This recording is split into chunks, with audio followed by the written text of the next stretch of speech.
Reconnaître et se protéger des personnes toxiques, la sagesse stoïcienne.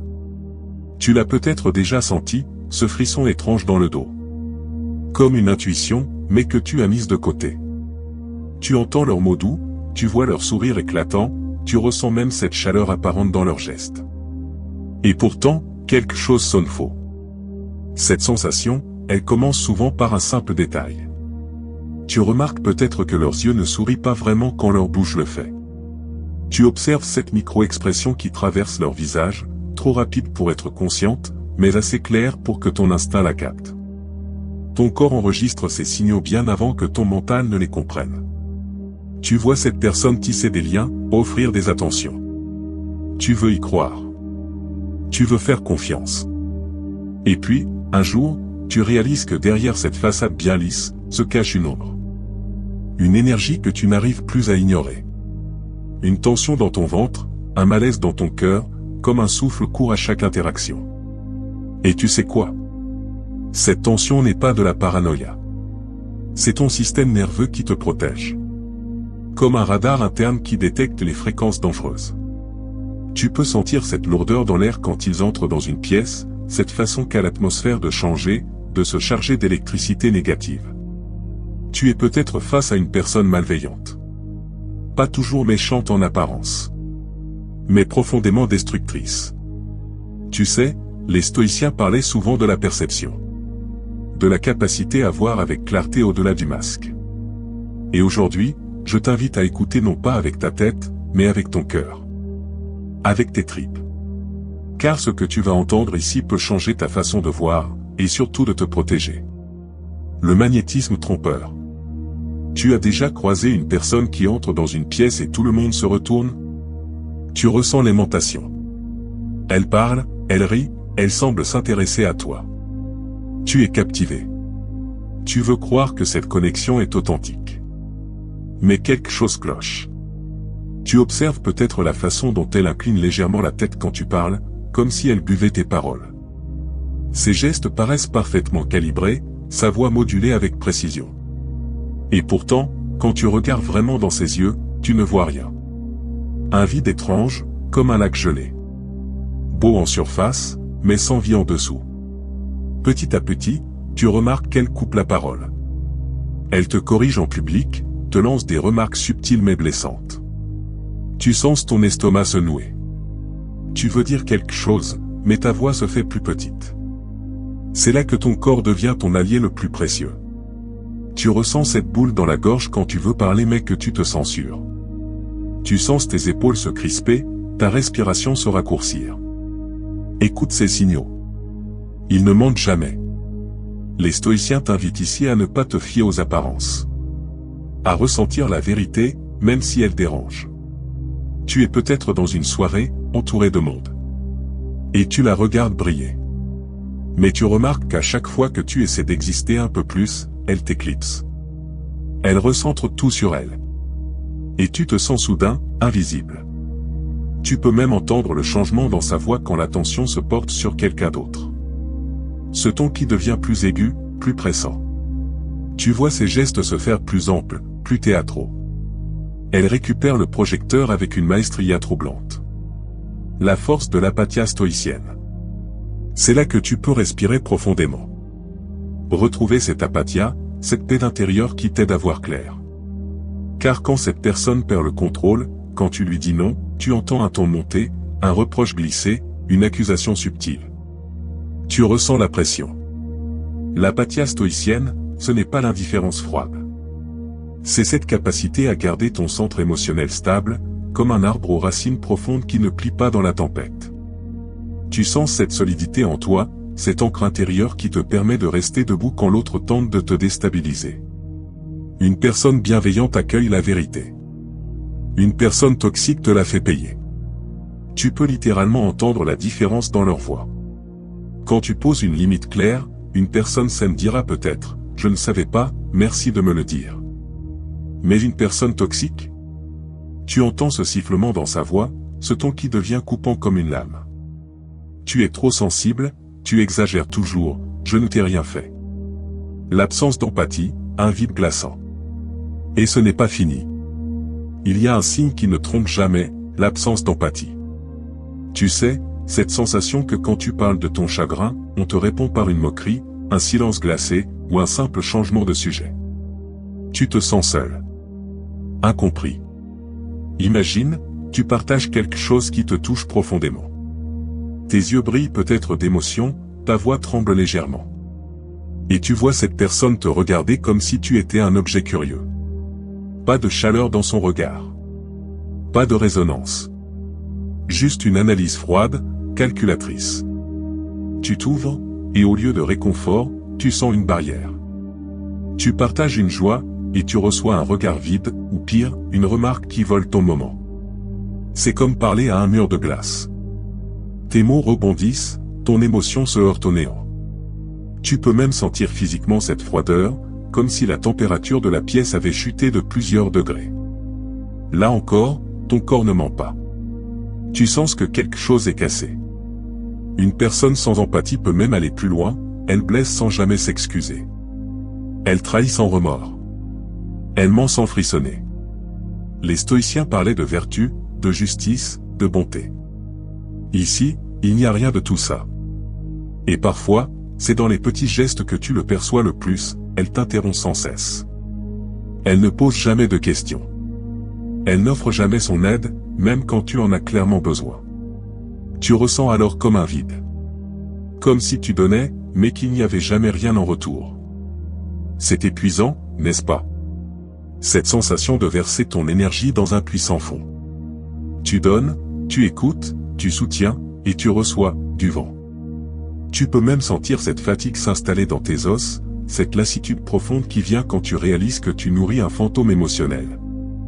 Il faut du courage pour voir ça en face. Mais tu le peux. Tu as ce pouvoir. Le piège de la manipulation. Et il y a une autre ombre, plus insidieuse encore, la manipulation. Tu la sens quand tu doutes de toi, alors qu'au fond tu sais. Tu sens que les choses sont tordues. Tu veux faire confiance, mais à chaque fois, tu sors plus confus. Plus vidé. C'est comme marcher dans un labyrinthe de miroirs déformants. Tu ne reconnais plus ta propre réflexion. Tes souvenirs deviennent flous, tes certitudes s'effritent. Tu commences à questionner ton propre jugement, tes propres perceptions. Tu entends des phrases comme « tu dramatises »,« tu te souviens mal »,« tu inventes ». Et tu commences à douter de ta propre réalité. Ces mots s'insinuent en toi comme un poison lent. Tu les entends résonner dans ta tête même quand la personne n'est plus là. Ils deviennent cette petite voix critique qui mine ta confiance en toi, qui te fait douter de ce que tu as vu, entendu, ressenti. C'est comme un brouillard mental. Une sensation d'être tiré dans tous les sens. De devoir toujours justifier ce que tu ressens. Le gaslighting, c'est ça. Et c'est une forme de violence. Tu peux ressentir cette oppression dans ta poitrine, cette façon qu'a ton souffle de se raccourcir quand tu essaies d'exprimer ta vérité. Ton corps se contracte, tes muscles se tendent, comme s'ils se préparaient à un combat invisible. Mais tu n'es pas fou. Tu n'es pas trop sensible. Tu ressens ce que tu ressens. Et tu as le droit de dire stop. Le chantage émotionnel. Tu entends aussi peut-être cette petite voix qui dit « Si tu m'aimais, tu ferais ça ». Et tu sens ton cœur se serrer. Ce n'est pas de l'amour. C'est du chantage émotionnel. Et tu n'as pas à le supporter. Cette phrase, tu peux presque la sentir s'enrouler autour de ton cou comme une corde invisible. Elle serre, elle étouffe, elle te coupe de ton bon sens. Tu sens cette culpabilité artificielle qui monte en toi, cette pression pour prouver ton amour en t'oubliant. Épictète disait, ce qui dépend de toi, c'est ta réponse.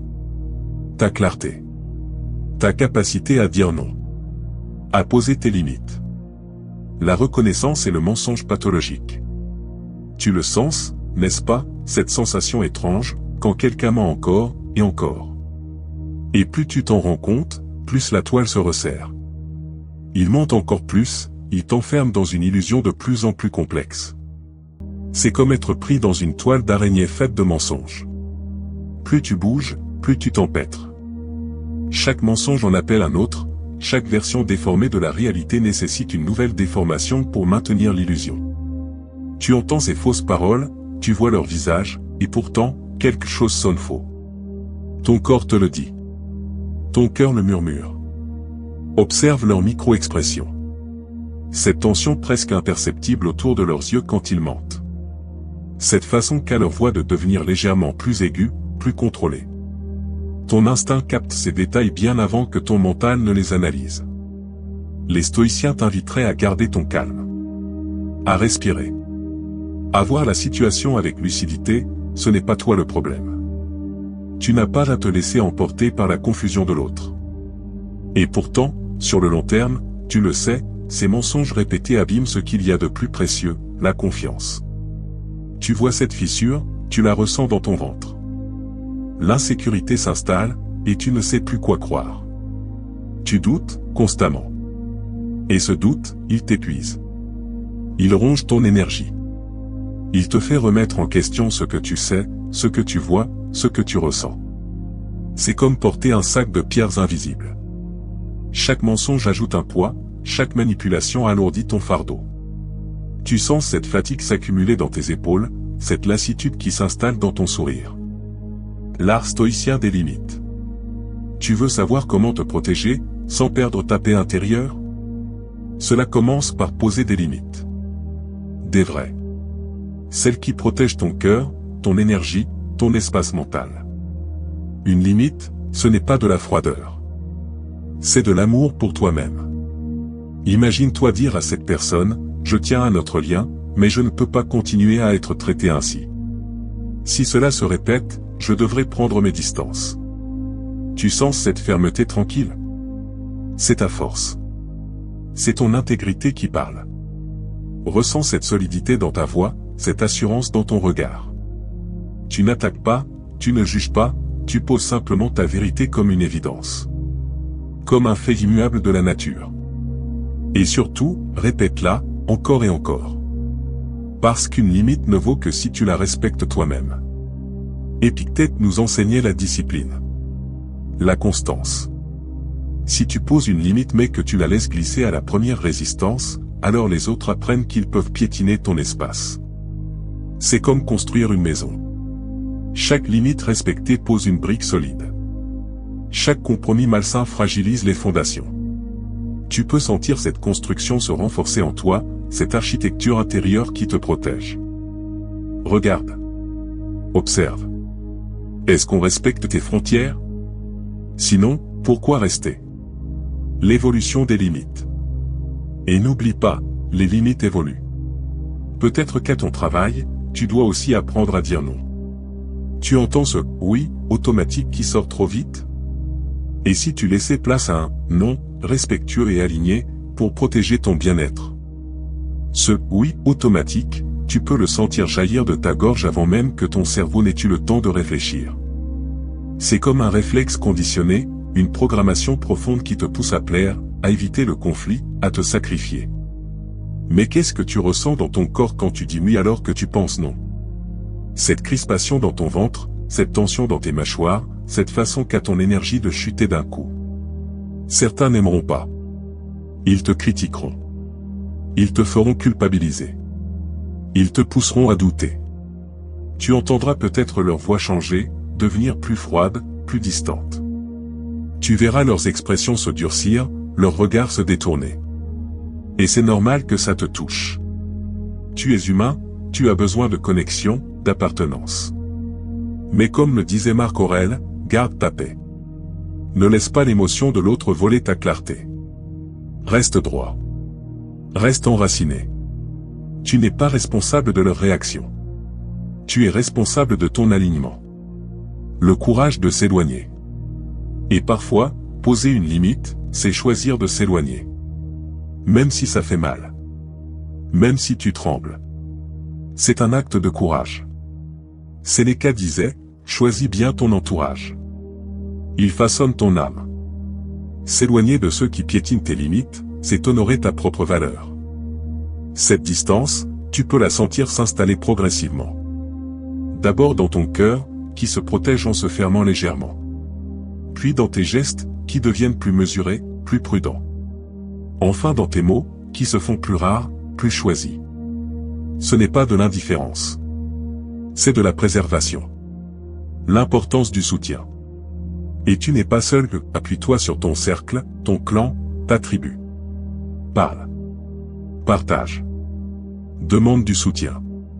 C'est précieux, surtout quand tu fais quelque chose de nouveau, de puissant, comme poser tes limites. Tu sens cette chaleur qui t'envahit quand tu partages ton expérience avec quelqu'un qui comprend vraiment. Cette reconnaissance dans leurs yeux, cette validation de ton ressenti. C'est ça, la vraie connexion. Celle qui guérit, qui répare, qui reconstruit. Et n'oublie pas de prendre soin de toi. Retiens ça dans chaque cellule, tu mérites la paix, tu mérites l'amour, tu mérites de respirer. Les stoïciens, aussi rigoureux qu'ils soient, plaçaient la santé mentale et physique comme des piliers du bien-vivre. Ton bien-être n'est pas secondaire. C'est le socle. La voie de l'alignement. Tu n'es pas obligé que d'accepter ce qui t'abîme. Tu peux choisir une vie alignée. Des relations qui t'élèvent. Des liens clairs, sains, honnêtes. Tu peux entendre la vérité, la voir dans les actes, la ressentir dans ton corps. Imagine-toi dans un environnement où tes émotions sont accueillies avec bienveillance. Où tes limites sont respectées naturellement. Où tu peux être toi-même sans avoir à te justifier. Tu sens cette légèreté? Cette facilité à respirer?